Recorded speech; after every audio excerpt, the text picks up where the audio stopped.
Ladies and gentlemen, good day and welcome to Mahindra Holidays and Resorts India Limited Q3 FY22 earnings conference call. This conference call may contain forward-looking statements about the company which are based on the beliefs, opinions and expectations of the company as on date of this call. These statements are not the guarantees of future performance and involve risks and uncertainties that are difficult to predict. As a reminder, all participant lines will be in the listen-only mode and there will be an opportunity for you to ask questions after the presentation concludes. Should you need assistance during the conference call, please signal an operator by pressing star and 0 on your touchtone phone.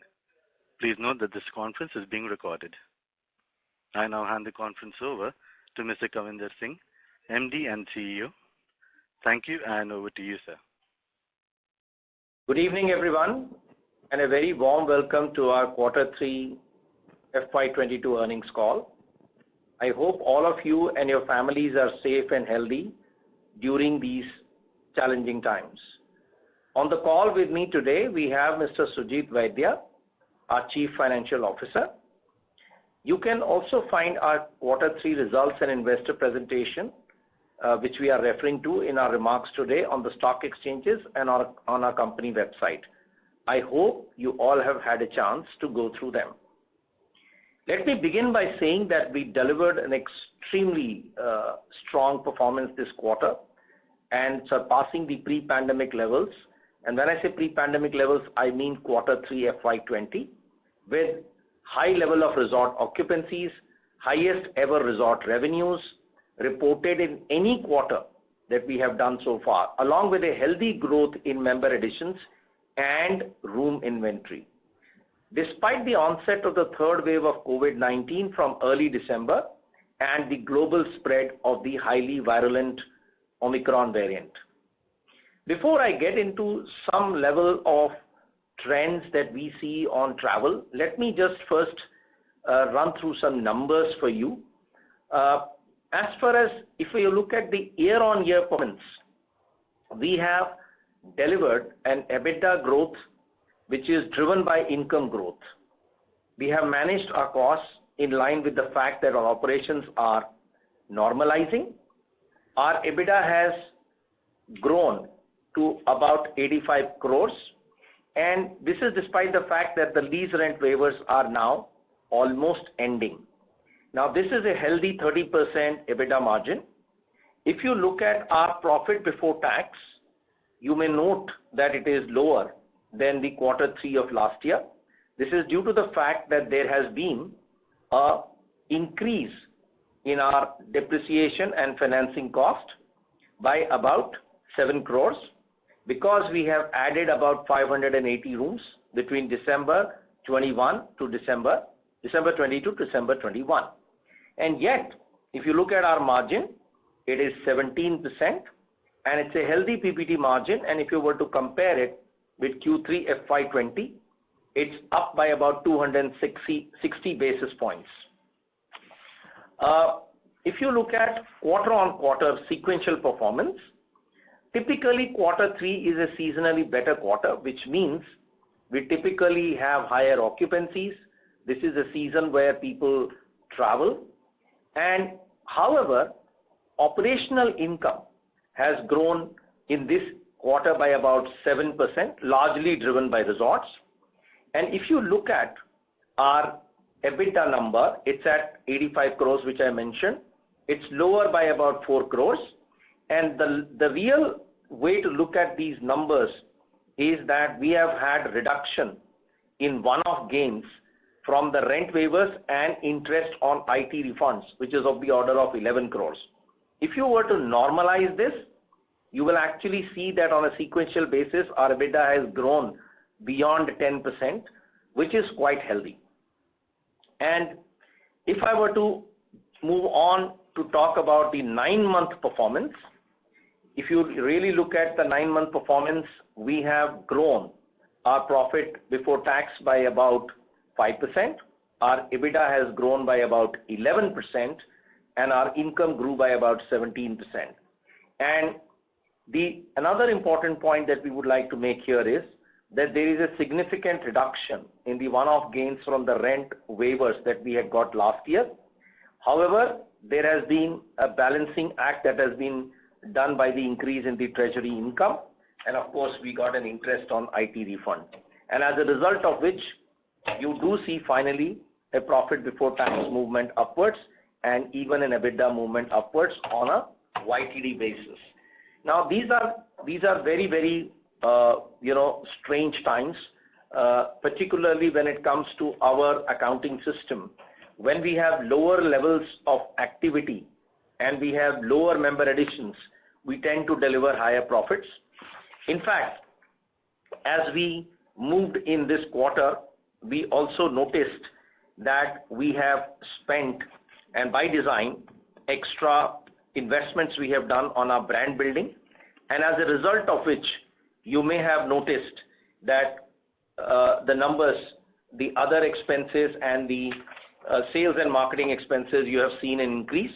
If I were to talk about the sales and marketing expenses, this is by design. We wanted to boost the brand top of mind measures because we have not invested in the brand for some time. And most importantly, we also were ensuring that our member additions grow in line with the market sentiment. If I were to look at the other expenses which have gone up, they are largely driven by the resort related expenditure. As you know that resort income moved up by 57%. There is going to be a variable cost which will come into the other expenses. Of course, there has been a minor increase in few other expenses which are classified in the other expenses, but these are one-off in nature, and I am quite comfortable with the fact that if I were to compare it with the Q3 FY20, we have improved our PBT margin despite increasing inventory by 260 basis points. I think this should get us out of the numbers at a very, very broad level, and we'll be quite happy to answer the questions as we move forward. But I would like to mention that throughout the pandemic, we have continued to focus on the three major drivers of our business growth: accelerating room inventory additions, growing our member base, and driving resort revenue through F&B and superlative experiences at our resorts. Our inventory build-up has continued. We have added 123 rooms this quarter. We are on track to reach 5,500 rooms in about 2 to 3 years. We have plans to augment our inventory in geographies where current member demand is high and in locations where membership penetration is low, but potential is significant through creation of new destinations that we are known for. As the Omicron wave hit, we made sure once again that our guests and employee safety was paramount. We have further tightened our COVID-19 protocols and increased vigilance during gatherings and celebrations which happen at resorts. Platinum certification by Bureau Veritas and best-in-class safety and hygiene measures at our resorts have instilled confidence in our members to stay at Club Mahindra resorts, resulting in very high resort occupancies at 80% and the highest ever resort revenues of rupees 70 crores. This is an increase of 57% YOY and 38% quarter on quarter.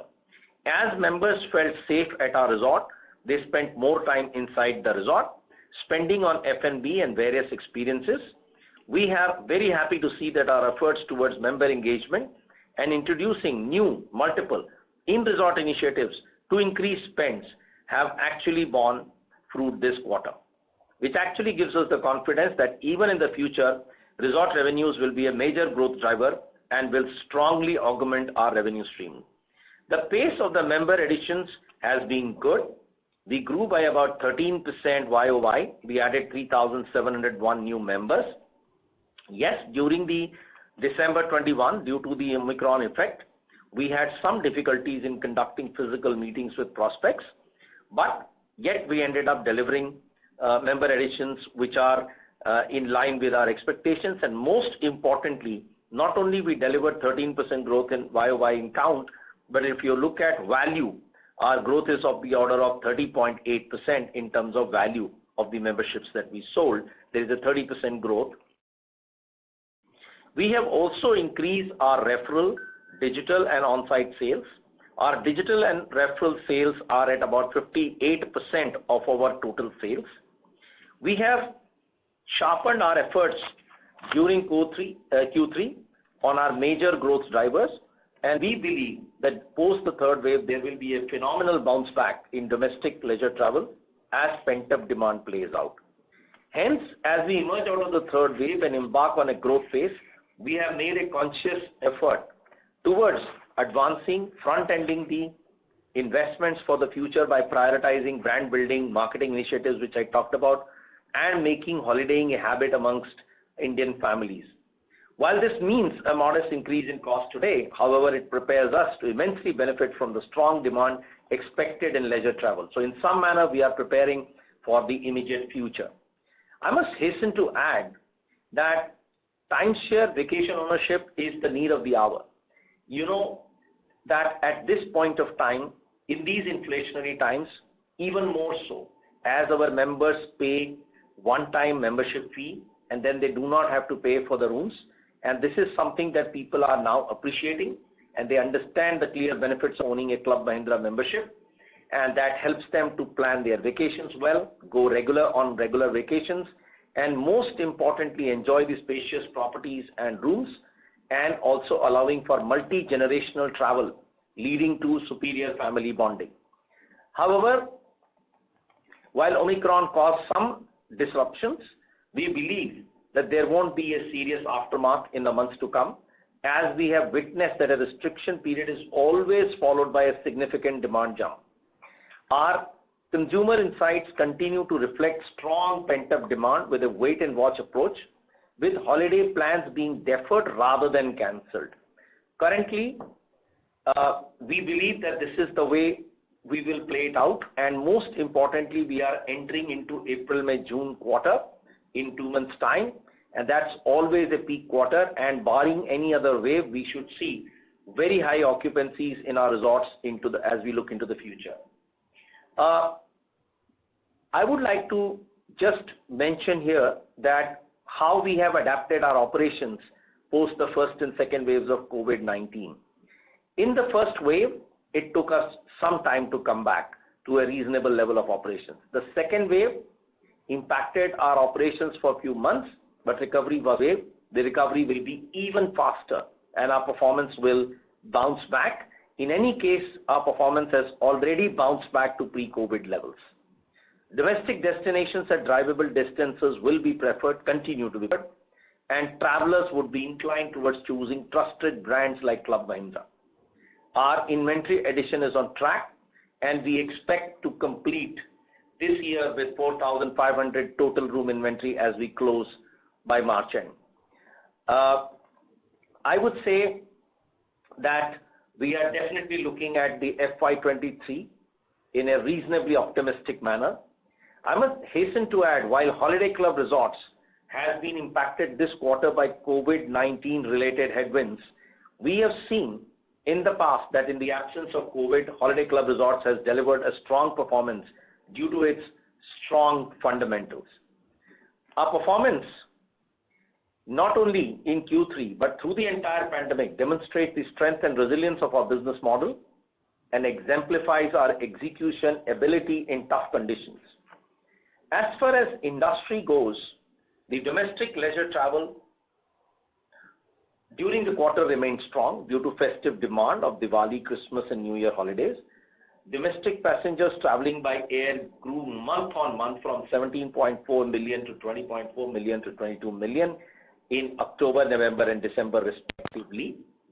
Demand for hotel stays during the quarter came primarily from staycations, weddings, drivable destinations. We are expecting the trend of increase in domestic travel, with leisure travel leading the recovery to continue. We are also noticing that as the uncertainty due to the new Omicron variant grew, there were some amount of cancellations and some amount of deferment that people did in their plans, and definitely the New Year's Eve weekend and the Christmas weekend was affected for the entire industry. However, we in Club Mahindra have not faced much effect as a result of the problems that surfaced in the week 3 and week 4 of December caused by Omicron. If I were to give the current situation, the good news is that the daily COVID cases have started receding from a peak of 3.5 lakhs on 21st January. The cases are already down to 50% as on 3rd February. And even in Mumbai, the cases have come down dramatically. And we believe that compared to the first and second wave, the recovery will be quicker this time around and expect traveler confidence to return at a fast pace. I must just highlight a bit about the emerging trends that we see. People are looking at newfound vacation ideas, whether it is vacations, vacationing within drivable distances, staycations, etc. are gaining momentum. Instead of shorter duration, we have noticed longer duration of stays due to travelers combining work and leisure. People appreciate the time spent with family and friends. Multi-generational travel has picked up, as I mentioned. There is a rising preference among travelers for end-to-end personalized and bespoke packages, which include immersive experiences such as local cuisines, dining by the side of the swimming pool, by the beach or under the stars, camping, barbecue, etc. to break away from the regular. People seek outdoors now. People are looking for outdoor activities like nature walks, treks, biking, yoga, bird watching, etc. Health and wellness is on top of the mind of people. People are looking at rejuvenating vacations to enhance their mental and physical well-being. Sustainable and responsible travel, which is all about focus on environment and conscious travel, is now on the rise, and there is an expectation of deployment of energy efficient resources, which is an expectation that we see from travelers. If I were to once again come to our details of our performance, the resort performance I already talked about. I am happy to share that Bureau Veritas has certified 40 of our managed resorts and 14 of our associate resorts with the highest rating of platinum for COVID safe adherence to COVID safe protocols. All our staff are double vaccinated, and yet we continue to do random antigen testing on a continuous basis. Our safe stay program has stood the test of time. But to look at our capacity that we have added in terms of room nights, if you were to compare on a year-on-year basis, our room nights have grown by 16%, and despite the increase, the occupancies remained high at 80%, which is what led to the boost in our revenues. And I must say that in certain states, we have also seen occupancies as high as 90% plus. Except Kerala resorts, where the occupancies have suffered, we have seen movement upwards of occupancies in all resorts during the quarter. And even now, when I look ahead in February, we are seeing a reasonably big uptick in the occupancies. By the way, January we closed the month with about 66% occupancy, which is quite an achievement considering the scare that Omicron created. And we believe it's largely due to the Safe Stay program that we have and the certification that we have from Bureau Veritas and the confidence that we have inspired amongst our members. If I were to move towards the fact that our member experience is our focus, our F&B revenue from the members per room night has increased. Our other revenues have increased on a per occupied room night. We have launched new specialty restaurants like Pan-Asian, Barbecue Bay, Temptation, and Fins. All of these are creating unique culinary experiences at our resorts. We are focusing on food festivals to improve our engagement with our members, and also improving the soft beverage or mocktails related portfolio. We have introduced various resort-based experiences which are centered around Happy Hub, spa and wellness treatments, vacations, birthdays and anniversary packages, and also celebrated various festivals at our resorts. We have introduced all-inclusive packages for members and families at a discount, and which includes the option to pre-purchase. There is a huge amount of traction happening as a result of that.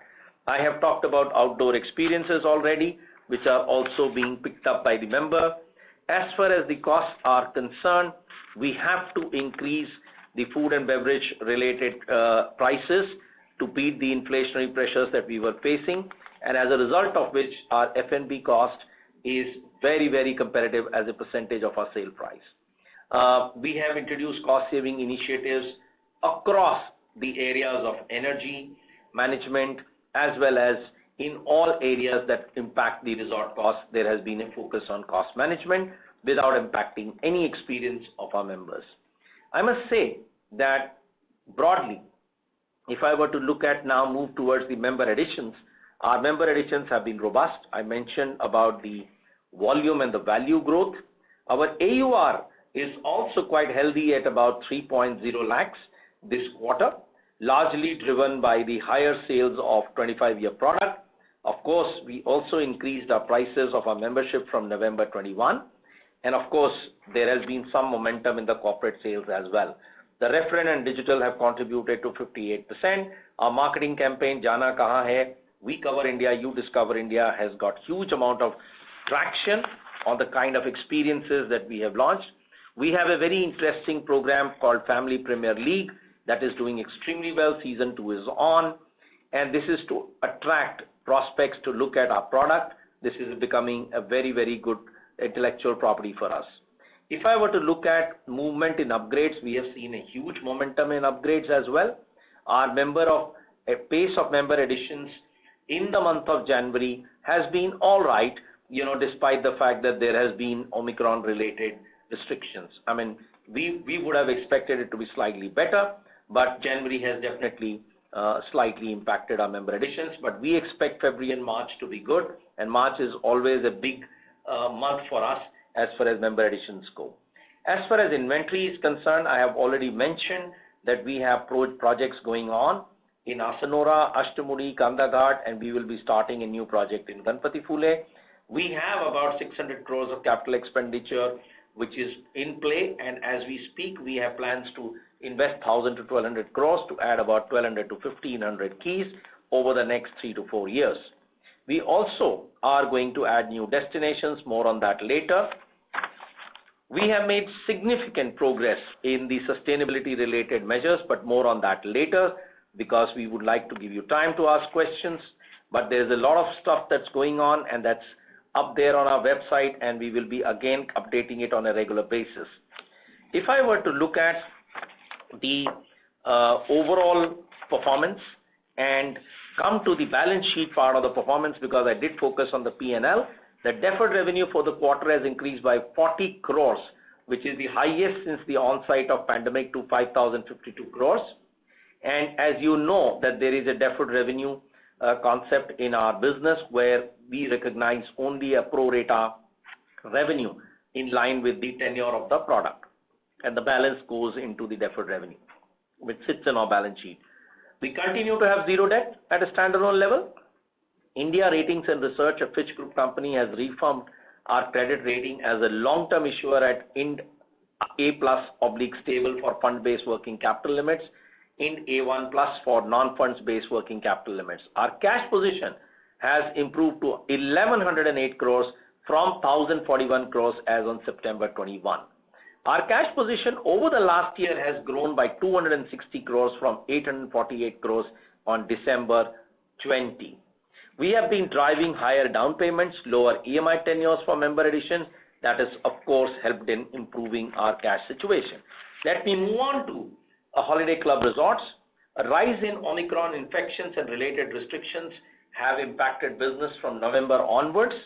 There were partial closure of spa resorts due to the shutdown of the restaurant and the water park operations. 2 of the resorts out of 9 are shut down since mid-January, and they are opening as we speak during the first fortnight of February 22, in line with the easing off of the restriction. These measures have impacted occupancies at resorts, especially affecting the Christmas and New Year festivities as well as group events that happens at that time of the year in Finland. However, from February 22 onwards, the COVID-related restrictions are being eased off, and we are very confident with the winter holiday season kicking in. We should see some good numbers coming from Holiday Club Resorts in the month of February and March. If I were to look at the financial performance, Holiday Club revenue grew by about 9% despite the Omicron wave. Of course, the timeshare and villa sales decreased due to the travel-related restrictions. Revenue from spa hotels has increased by 58% on a YOY basis. HCR also received government subsidy of 1.14 million euros as a part of the COVID-19 relief in Q3 FY22. HCR has managed to contain its operating loss to 1.35 million euro in Q3, and it is a significant improvement from the loss of 1.57 million euro in Q3 FY21. If I were to look at the overall outlook, COVID-related restrictions are being relaxed as we speak, and as I mentioned, from mid-February onwards, we should see good times coming into Holiday Club resorts ahead. If I were to look at the consolidated performance, the total income grew by 13.5% YOY and stands at 584.4 crores. Even EBITDA at 112 crores is up by 11.2% YOY. EBITDA margin stands at a healthy 19.2%, and PBT has grown by 3 times. Even at a 9-month level, the PBT consol has grown by 6 times. I think we are just waiting for the Omicron wave to sort of go away, which is waning. And I think as we look at, into the future, when I say future, I mean February onwards, mid-February onwards, we see things improving literally day by day. And I believe that we are set up, post the pandemic or post this wave, to really take advantage of the situation where both in India and in Finland, domestic travel will be at an all-time high as we move forward into the future, which means we are positioned very well to take advantage of that. We remain focused on family vacations, and that's our core business, and that should grow in time to come. We do expect tailwinds as we keep moving forward. Thank you so much for patient listening. Now we would open for questions. I think we would really, as I mentioned always, we learn from you. When you ask us questions, we become sharper, and that's the intention, to hear from you and see how we can improve situation and even better from where we are today. Thank you.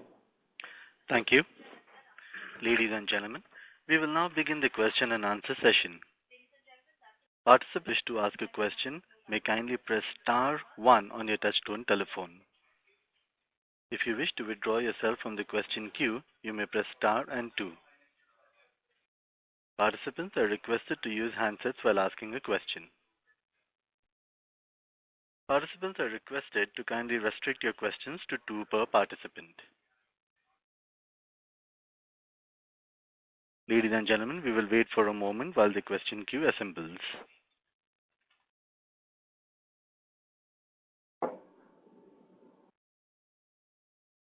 The first question is from the line of Nagraj Chandrasekhar from Laburnum Capital. Kindly proceed. Hi, Commander. Congrats on a sharp recovery to normal. Just want to understand, you're seeing pretty good tailwinds because of inflation in room nights and most people having an Omicron sort of vaccination on top of the vaccinations we already have. So just, you've also seen your AUR go up to 3 lakhs, close to pre-COVID levels. So just wanted to understand what that should mean for membership addition run rates. Are you seeing pull from members yet? Because you've done a sort of sales and marketing expenses. So are you seeing a sort of pull factor from members yet, such that you can get to an 18,000-20,000 member add sort of cadence? And secondly, if the demand as such, going by what you're saying, is so good, why have you introduced these packages that you're talking about a slight discount for pre-purchase on some packages? So why are you doing this sort of discounting to get sales? All right. So I think you have 2-3 questions rolled into one, but let me try attempting them. In case I don't, please feel free to tell me if I miss something. So if I were to look at when I say pre-COVID levels, what I mean is that, and you rightly said that are we seeing good times ahead in terms of coming back to pre-COVID levels? We have come pretty close to pre-COVID levels. Even at member additions level, you can compare it. we are almost knocking at about 384,000 every quarter. In fact, last year, quarter 4 was, there was no wave, and therefore we did extremely well. This time, of course, partly January has been impacted. But if I were to really look at our capability to bounce back, you have obviously seen over the last 18 months, in fact now 21 months, including December, we have constantly been growing our profits, cash, as well as strengthening our balance sheet in terms of the deferred revenue. I am quite sanguine, optimistic that things will become better than what they are. Yes, talking about the investments that we did and is it leading to a pull? Yes. The way we measure pull is, are we able to sell more of our units through the digital and referral? So today, if you see, digital and referral is at about 58%, which is the highest ever. The down payment metric that we track internally, we are at an all-time high in terms of the percentage of people who are, giving us 30% down payment and more any time that they sign up. Shows commitment, that shows pull. So for us, higher down payment, higher digital, higher referral, higher upgrades. These are the measures of the pull, and that is why you are seeing both the cash going up as well as, of course, profits. We have a track record, which I will not talk about. It's extremely good. Our margins have been improving, more importantly, along with improving profits. So I think post-pandemic, we are going to get into at least a period of 2 to 3 years where people would travel domestically, and with slightly higher inflation situation that we are in the environment, the timeshare and the vacation ownership proposition becomes even more attractive. And you have seen in the leisure destinations how the prices are being spiked upwards. We have been able to take price increases both in F&B as well as in our membership. And now coming back to the discounts that you talked about, on the pre-purchase, the idea is engagement. And sometimes, as a marketing strategy, we must invest in giving people an incentive to pre-purchase, because pre-purchase ensures that people will commit. They will indeed come and spend, their time at our new restaurants, new offerings, which is so critical because there are, in some manner, fixed costs at resorts. The more people engage with us, even with a slight discount, it's fine, because it just gets them into the habit of coming out of their room, bringing their own food and trying to sort of save money, even though they would have saved money on the room. We expect and we believe that the families need a break from the chores of cooking, and that is where a great food experience also is something that we expect members to enjoy. And more they engage, more they experience, more they are likely to have a positive word of mouth, and more referrals will come. So it's one big cycle that we try to promote by giving some discounts, some freebies at some points of time tactically. Understood. Got it. Just on secondly, a more bigger picture question on Finland. It looks like if there are no further waves, you should see strong numbers there.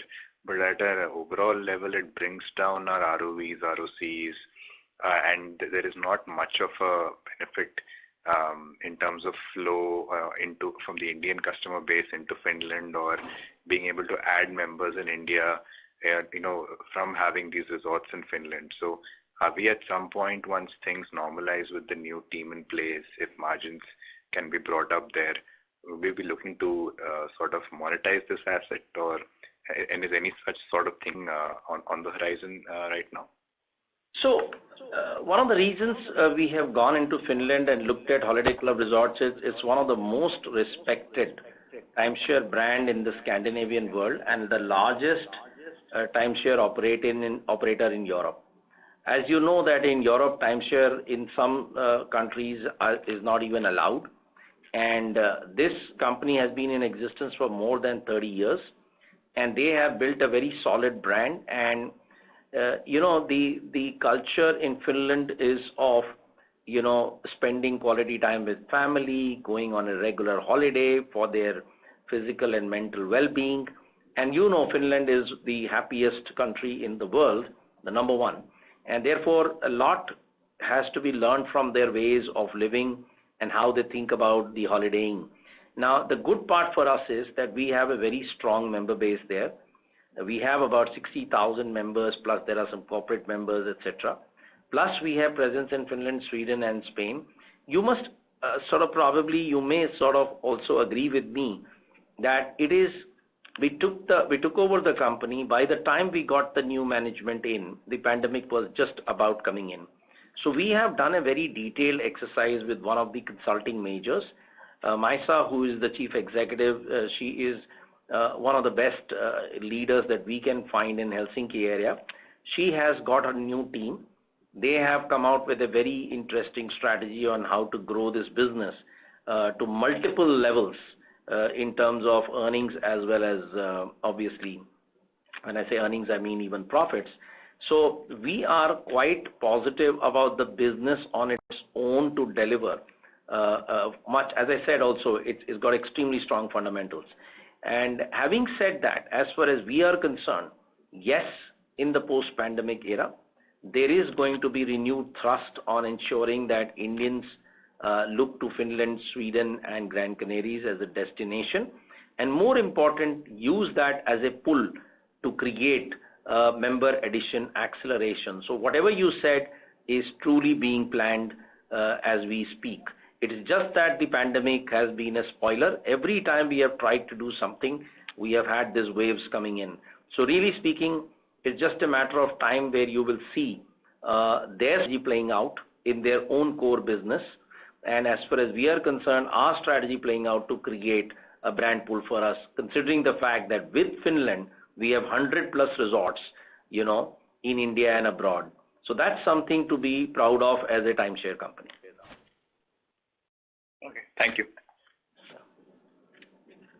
Thank you. Participants who wish to ask a question, kindly press star 1 on your touchtone telephone.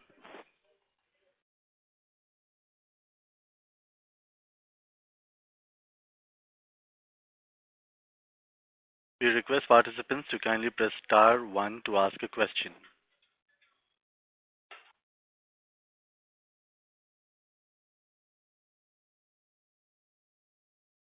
The next question is from the line of Ankit Kanodia from Smart Sync Services. Kindly proceed.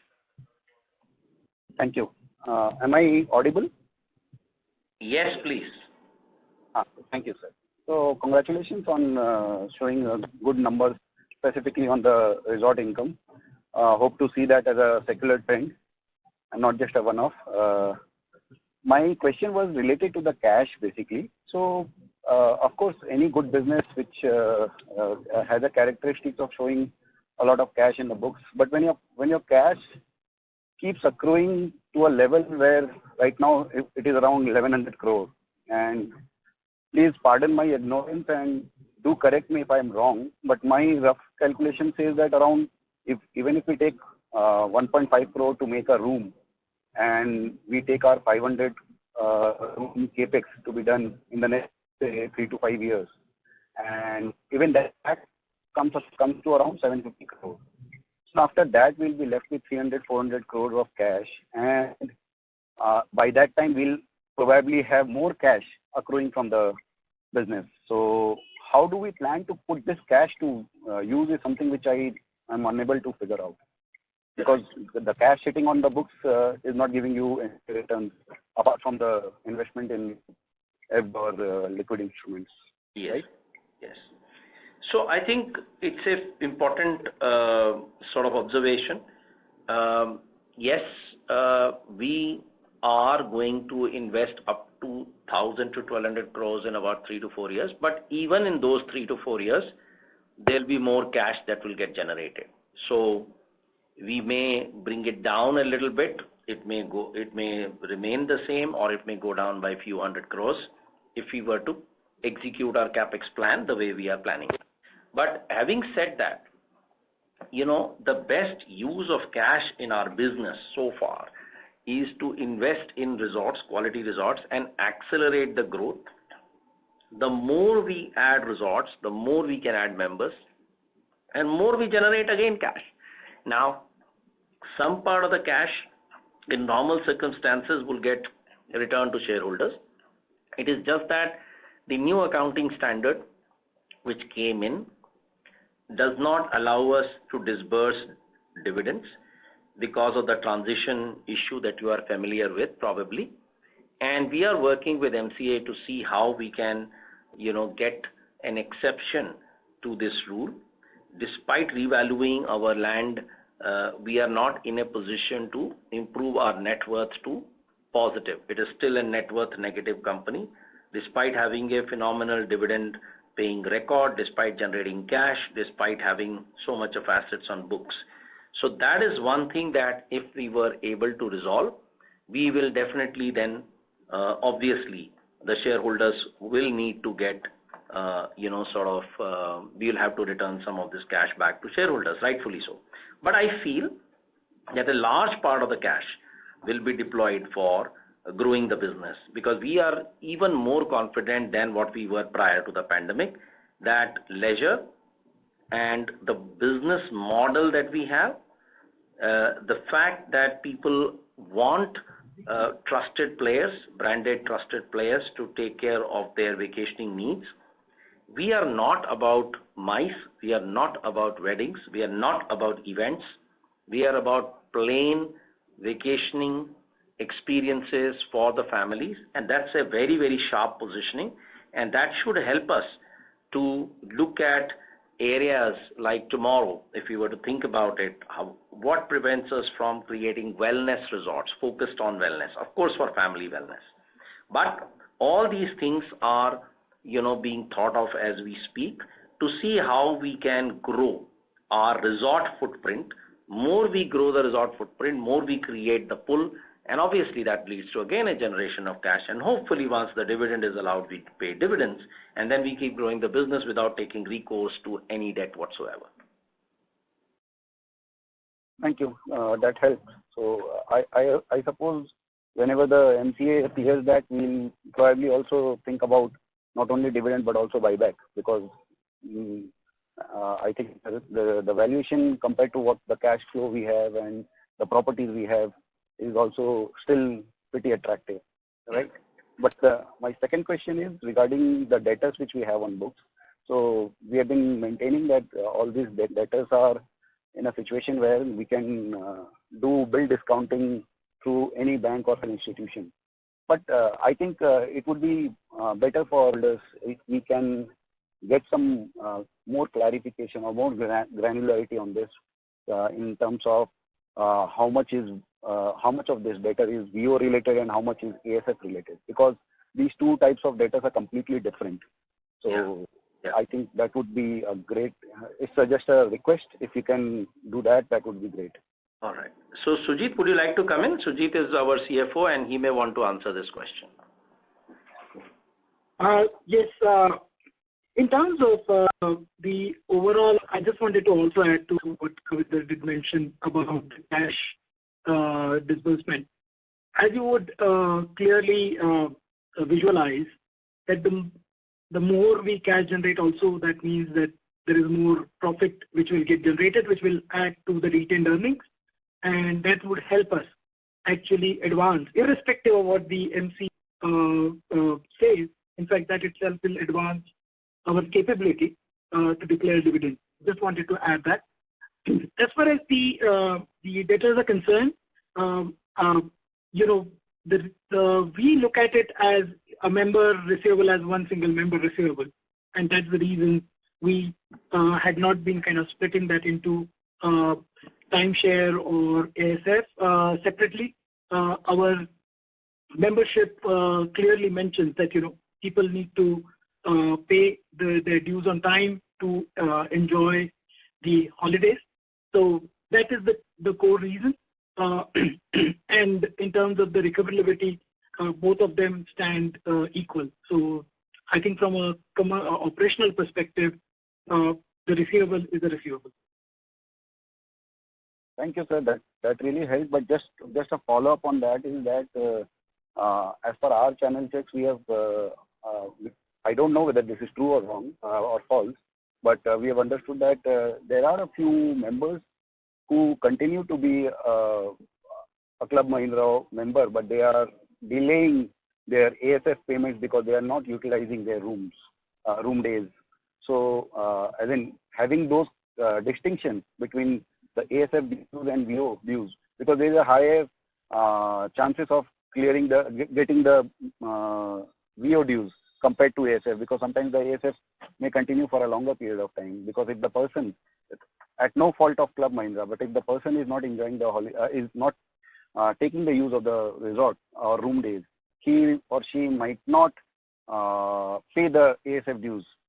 So that is why that was the ask. No, I fully understand where it's coming from. Just wanted to kind of put the things in perspective. We have more than 262,000 members, and every family has a very different pattern of taking holidays. Some of them, they do not take holidays for a couple of years and then they take it together. We allow for accumulation of their vacation for 3 years. So many members take benefit of that, and they do pay in lump sum once they decided to they plan their holidays. So it's the pattern, and that's where in the overall scheme of things, that percentage of members is always not material or significant is what I would say.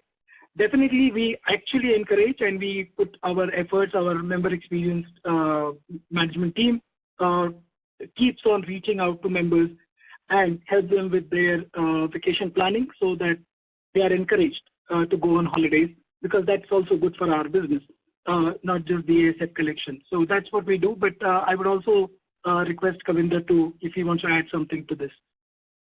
So I think, Sujit, you have covered it fairly well. I would have nothing more to add here. Yeah. Okay. Thank you so much, sir. That really helps. Yeah. Thank you. We have the next question from the line of Venkatesh Srinivasan from BAM Research. Kindly proceed. Thank you. Hi, Kavinder. Congratulations on a great set of numbers, and thank you for such an elaborate and insightful opening remarks section. Most of my questions were answered. Just one more. You have generated the highest ever resort income this quarter, and I believe that if this is managed well, it can be a key driver for top line for this company going forward.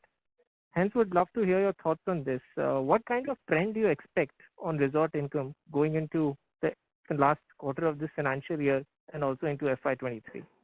Yeah, I think this is a very insightful question, because we earlier used to if you look at our income mix earlier in the earlier years, obviously vacation ownership income was dominant, and then came, of course, the accounting standard where vacation ownership income became obviously a little lesser dominant, and now resort income is a period income, and that with the number of resorts growing, as I was mentioning in my opening remarks, that we added 580 rooms between December 20 to December 21.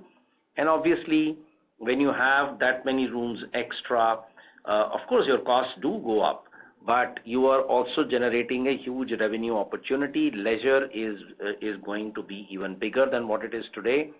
And there is going to be that much more leeway we will have to add more and more members to our ever-growing base.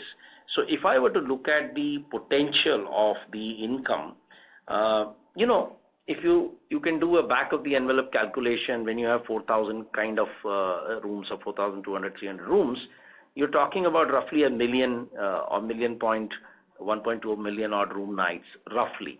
Okay, we are talking after occupancy factored in. So you're talking about 100,000 room nights roughly on a monthly basis, right? Give and take few nights. Let's not worry too much about the exact number. Now that means that there is so much potential on a per room night basis to create opportunities for members to spend. Now, when I was making statement like birthday packages, anniversary packages, pre-purchase packages, all-inclusive packages, theme nights, new restaurants, what is all this adding it up to? It's all adding up to getting members to spend more and more in the resort, spend more time at the resort, lot of activities for members and their families, so that they find that it is better to be inside the resort than actually go outside. Because really speaking, it's unfortunate that when you technically go out of resort, you could be eating food sometimes in an unhygienic setup, because people do try to save money, and we have been consciously guiding, and we do things like we don't add any color or preservatives in our food, because that leads to stomach upsets if people are eating for a longer period of time in our resort. Our food, the hygiene, the kitchen, etc. We have ISO 22000 certifications. So we are trying to create sumptuous food, good quality, lot of variety, lot of engagement around food, because people do find during leisure time, food as a way to enhance their experience. And of course, there are a lot of outdoor activities. Our investment in rock sport actually has helped us to create a lot of outdoor experiences, including, we are creating adventure theme parks as we speak in some of our resorts.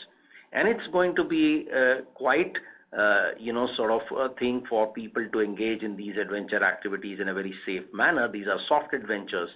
And this will also become a revenue source for us, because the fact of the matter is that some of these are quite engaging and people are more than happy to pay for it. So bottom line, whether it is food, whether it is spa, whether it is these, which is spa and wellness, and also these outdoor activities and Happy Hub related activities, we believe that this can be a significant income stream.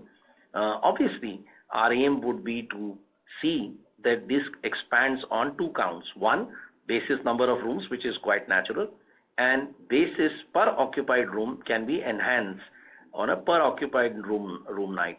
We are able to get more and more people to engage, because what we have seen is when people engage, when they spend, they are happy, and they also refer more. This is something that we have found through deep observation of the membership behavior. So it's a win-win. One side you are creating a great vacation for the family, and the other side you are getting referral leads, which are actually reducing your lowering your cost of acquisition even further. And that's how the network effects in some manner play out. And this income could be a potentially very big source of income as we keep moving forward. Right. That was very helpful, Kavinder. Thank you so much. Yeah. Thank you.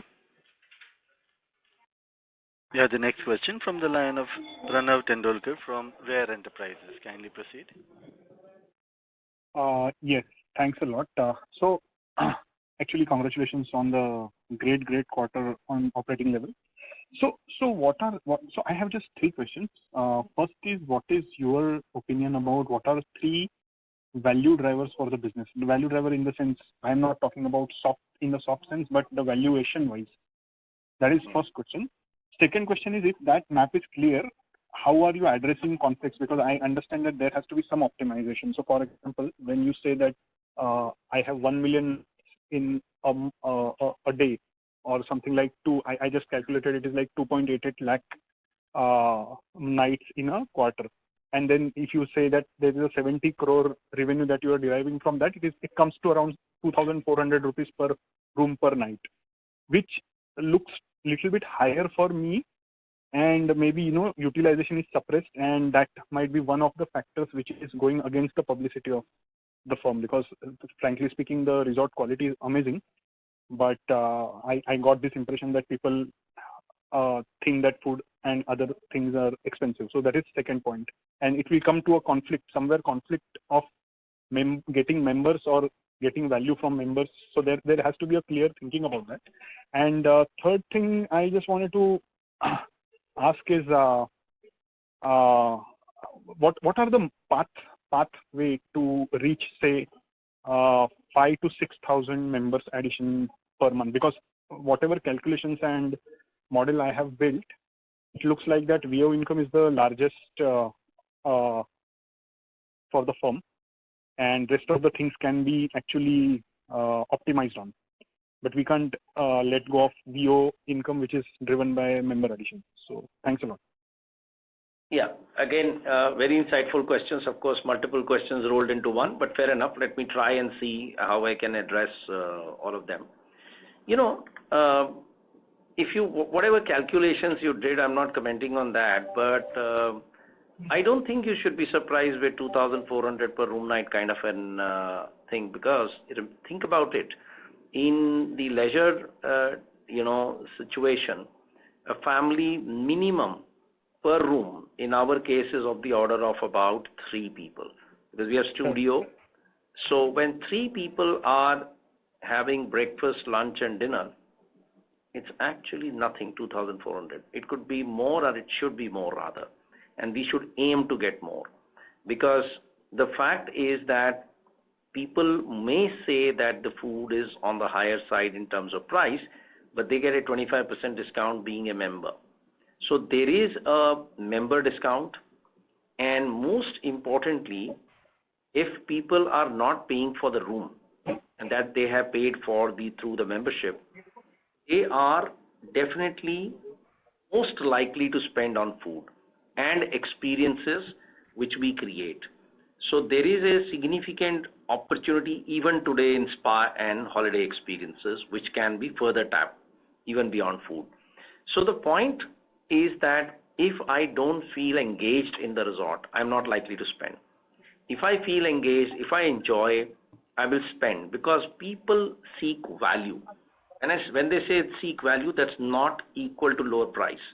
I mean, lower price is also value, but equally people don't mind paying a reasonable sum, whatever comes to their mind as reasonable. And we keep, obviously, this is I must tell you, there's a lot of art and science here in terms of pricing, in terms of promotions, and in terms of discounting, promotions and discounting, in a manner that more and more people adopt. So for example, we have this all-inclusive package, which is a very, very intelligently designed package where there is huge value for the member if they were to sign up an all-inclusive package. And the package is a 2-meal package, 3-meal package with a snack in the evening thrown in. So there's a lot of science that goes in, a lot of analytics that goes in to see what kind of people will spend money on what. And there is a power of analytics with the technology that we have, with the way we can, look at things. It is very easily possible to predict who is likely to spend how much and on what. And that's the power of technology, which earlier people did not have, and we have been working on it for more than 3 to 4 years. That's a capability that we have been building.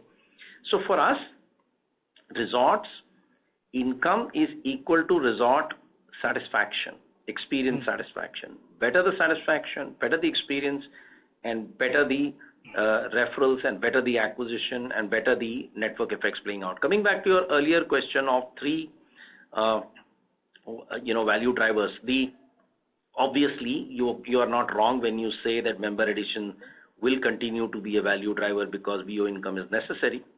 See, member addition is not just about VO income. Member addition sets multiple streams of income, whether it is annual fee as well as resort, because resort incomes are also coming from member in a way. So it is important to keep adding to the list of the members, but equally important is to add inventory, because that's how you service the requirement very well, and therefore you do focus on building inventory. So member increase, inventory increase, and the third and the most important, in my view, more than the first 2, is the what kind of experience you are driving. Because if your experience is not good, why would people come anyway? Why would people become members anyway? And that is something that is sometimes intangible, but now we can take this as a surrogate, that how much people are spending on a per room night basis. Or, you did a ballpark calculation. I'm not commenting right or wrong, but it's very easy to do these things. And then you say, hey, is this going up? And why is it not going up if people are happy? Or is there an issue with the pricing? Or are we giving away value? So there's a lot that goes on there to ensure that members are, spending money and enjoying. And the other one, which is a driver of value for us, is upgrades. Apart from selling new membership, can we upgrade? So upgrades are significant in our business, and they also become a part of deferred revenue, because it's always, most of the income has to go and sit in the deferred revenue. And costs are obviously upfront, so all the costs come in upfront. Very little costs get deferred, and that is all visible on the balance sheet, so I'm not giving numbers. But I think the real driver of value, once again to summarize, is keep on adding members, good quality members, higher down payment members, make them holiday, not just add members, make them holiday. Then they will pay SF, then they will come regularly, then they will spend money, and then they will talk good about you and therefore get you more referrals. And the second thing is keep on adding inventory, new experiences, not just rooms, create new experiences. More and more innovation, the experience people will spend time and energy and money and get engaged. And last but not the least is when I'm saying keep on adding experiences, I meant within the resorts. And then a third point, which is a standalone point, is keep creating new experiences around food and beverage, around holiday experiences in the resort, and ensure that people remain engaged. These are the three value drivers for us, and all are easily visible and measurable. The number of member additions you can measure. You can see whether we are adding resorts in time. You can see whether we are growing our resort incomes, by just adding inventory, or otherwise also is there a improvement happening. And more importantly, are we managing costs? Because another value of is how do you really manage costs and ensure that while you are chasing growth, you don't overrun in terms of cost, you don't bloat yourself. And that's a very smart thing that we have done. You may have noticed our productivity and structural changes that we did, including variabilizing a lot of our costs, has led to a situation where pre-pandemic, we are better off than the pre-pandemic after 2 years with a 260 basis points in PBT improvement, despite adding inventory and despite adding, despite adding 580 rooms, we are still, in fact, if you look at pre-pandemic to now, it's above 700 odd rooms. So it's not even 580, it's actually 700 odd rooms added and still 260 basis points improvement in profit before tax.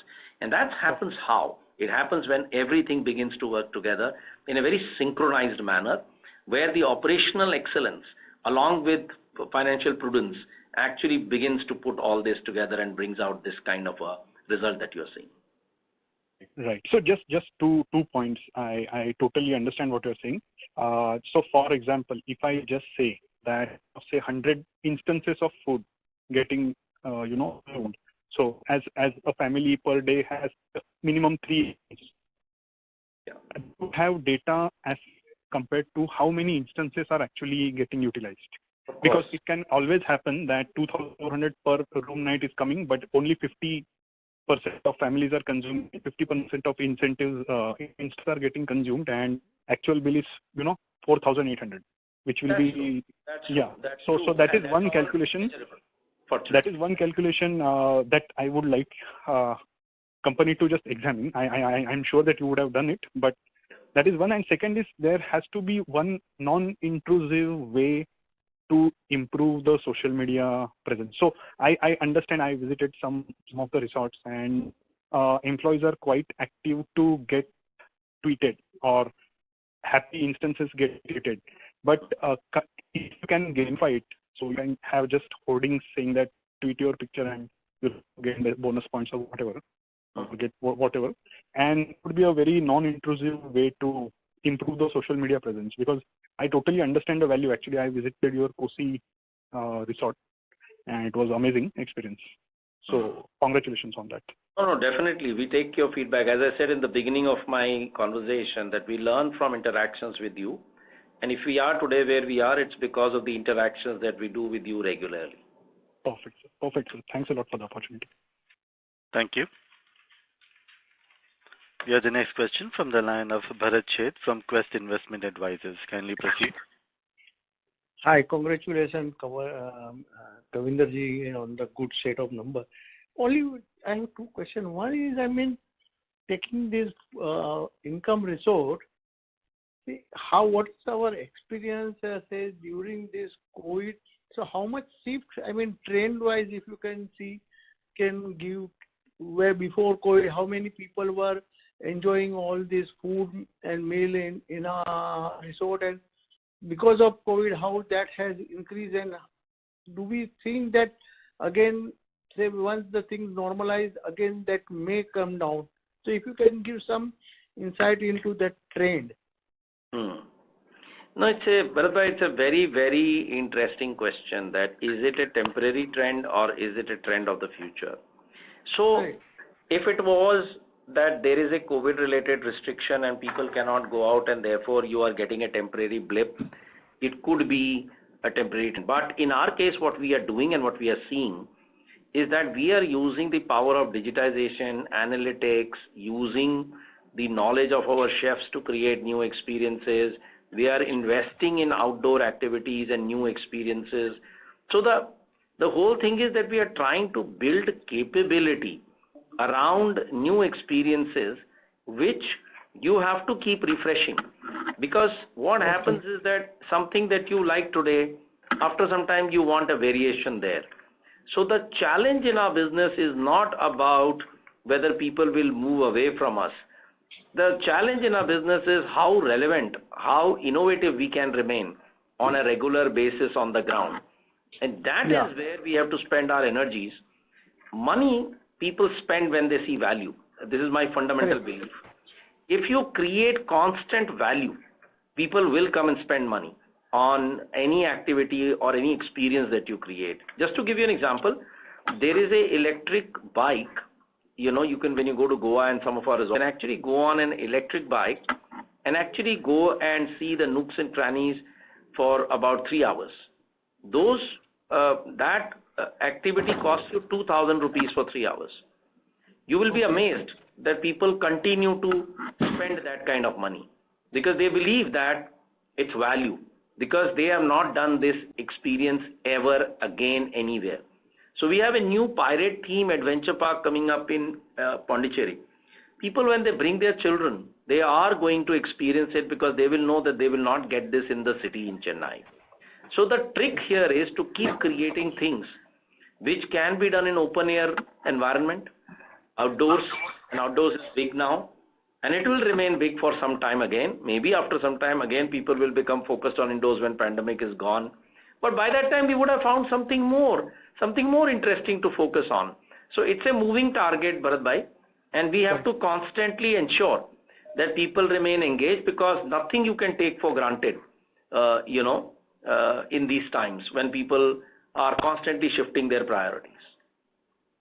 And second thing, I mean, earlier, of course, we were looking the inorganic opportunity and we were getting a lot of interest. So where this whole, I mean, apart from adding our own room and leasing, additional, I mean, new taking on the lease or buying out a resort or something, what is our experience? So, we do multiple things. Resorts, good quality resorts are truly not available. If they were available, then we would have bought them by now. And whichever good are there, we buy them. And what we do is we create our own. We expand our own resorts. We take it on lease if there is a good resort, if the owner doesn't want to sell, and we manage the whole resort. And last but not the least, if the owner wants to sell, they come to us. We anyway have a right of first refusal in any lease resort that we enter into. Now, the advantage of having a situation like this is that it also challenges us to constantly think of new ways of creation of great quality resorts. So even now, there are a lot of opportunities that we are evaluating for acquisition.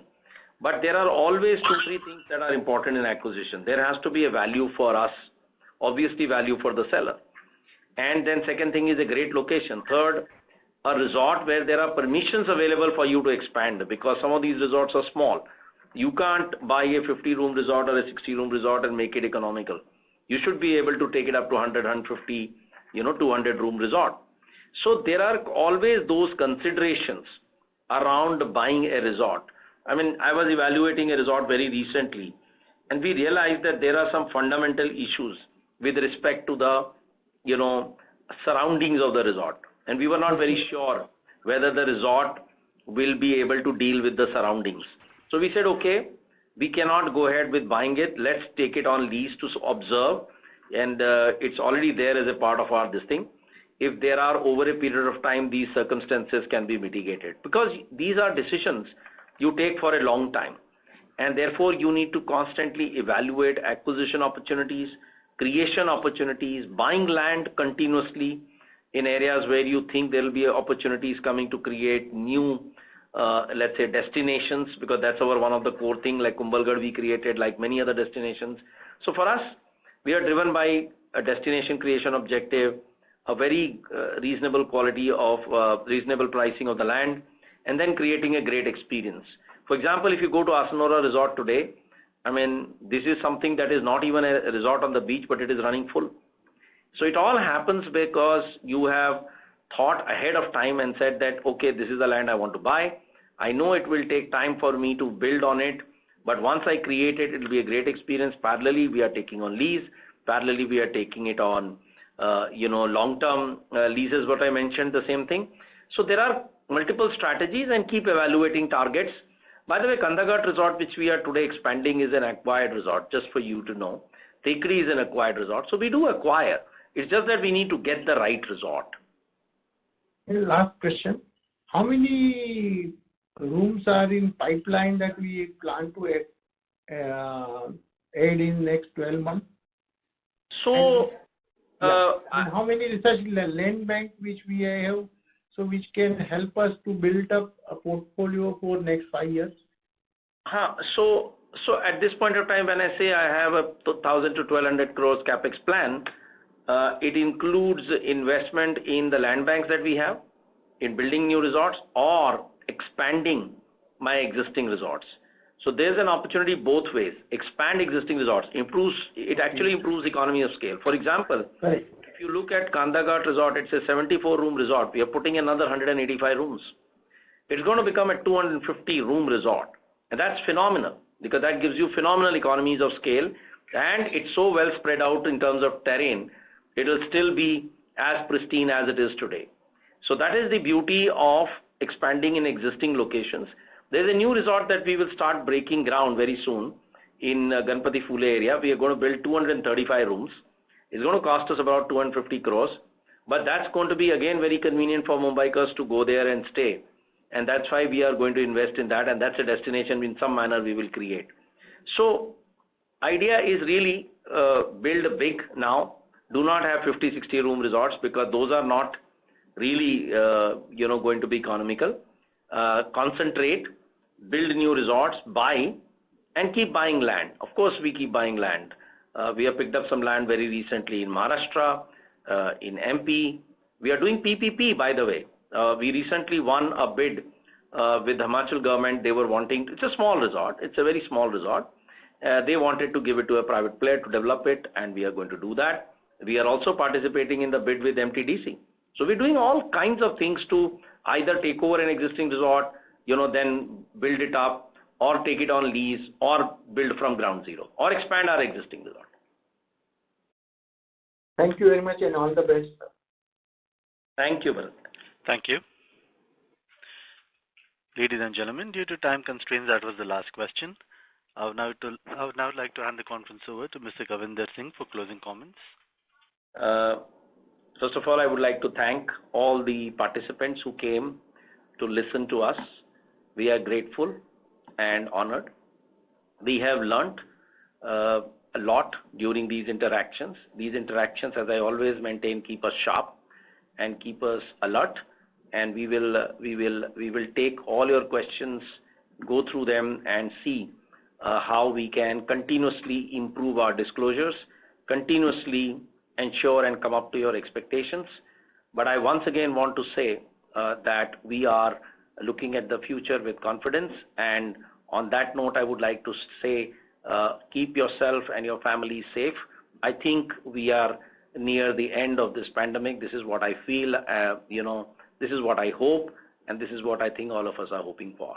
Thank you so much, and have a great evening. Thank you. Ladies and gentlemen, on behalf of Mahindra Holidays and Resorts India Limited, that concludes this conference. Thank you for joining us. You may now disconnect your line.